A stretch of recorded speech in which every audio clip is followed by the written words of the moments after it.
Dengue পরিস্থিতি নিয়ে আরো জানাতে মুন্সিগঞ্জ থেকে আমাদের সাথে আছেন সহকর্মী জিতু রায়। জিতু রায়, 2 সপ্তাহে কিন্তু 3 গুণের বেশি রোগী বৃদ্ধি পেয়েছে ডেঙ্গুর। মুন্সিগঞ্জে আছেন আপনি, মুন্সিগঞ্জে আসলে ডেঙ্গু রোগীর সংখ্যা কিরকম, হাসপাতালগুলোতে আসলে কিরকম ভিড় দেখছেন?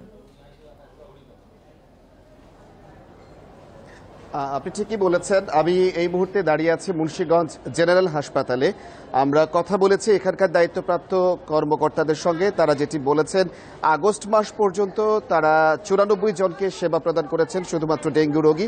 কিন্তু এখন সেপ্টেম্বর মাস, এই সময়টিতে ডেঙ্গু রোগের প্রভাব বেশি লক্ষ্য করা যায়। যদি আমি আপনাকে বলতে চাই উদাহরণ দিয়ে, গত বছরই ঠিক এই সময়টাতে কিন্তু মুন্সিগঞ্জ ডেঙ্গু প্রবণ এলাকার মধ্যে অন্যতম ছিল এবং সারা বছরে যেই ডেঙ্গু আক্রান্ত হয়েছিল তার দ্বিগুণ কিন্তু সেপ্টেম্বরে হয়েছিল, যার সংখ্যাটি ছিল 1120। এখন পর্যন্ত মুন্সিগঞ্জ সদর হাসপাতালে ডেঙ্গুর যে কর্নার তৈরি করা হয়েছে সেখানে প্রায় 16 জন চিকিৎসা নিচ্ছেন, এর মধ্যে একজন শিশুও রয়েছেন। আমরা জানতে চেয়েছিলাম কর্মকর্তাদের সঙ্গে, তারা যেটি বলেছেন বাকি 15 জনের অবস্থা স্থিতিশীল থাকলেও একজনের অবস্থা খারাপ হয়, তাকে কিন্তু উন্নত চিকিৎসার জন্য ঢাকায় প্রেরণ করা হয়েছে।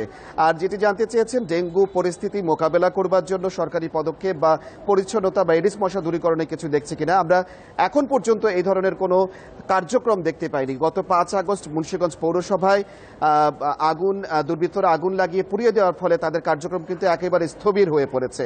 স্বাভাবিক কার্যক্রমের সাথে সাথে তারা যে এডিস মশা নিধনের কার্যক্রমটি করত, এটি এই বছর একেবারেই চোখে পড়ছে না। এতে কিন্তু জনসাধারণ শঙ্কা প্রকাশ করছেন যে এই বছরে ডেঙ্গু প্রবণতা কিন্তু মুন্সিগঞ্জে ক্রমাগত বেড়ে যাচ্ছে।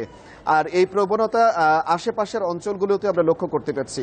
বিশেষ করে এই 16 জনের মধ্যে যারা রয়েছেন তারা 2টি অঞ্চলের, আর দিনের পর দিন এই যত দিন যাচ্ছে তারা শঙ্কা প্রকাশ করছেন যে এটি অবস্থাটি আরও খারাপের দিকে পৌঁছাতে পারেন। আর হাসপাতাল কর্তৃপক্ষ এখানে যেটি বলছেন যে পরীক্ষার জন্য, ডেঙ্গু নির্ণয়ের জন্য যে কিট এবং অন্যান্য ব্যবস্থাপনা সেটি তারা নিশ্চিত করেছেন।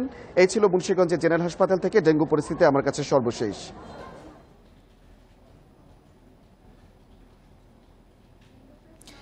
মুন্সিগঞ্জ থেকে ডেঙ্গু পরিস্থিতি নিয়ে জানাচ্ছিলেন সহকর্মী জিতু রায়।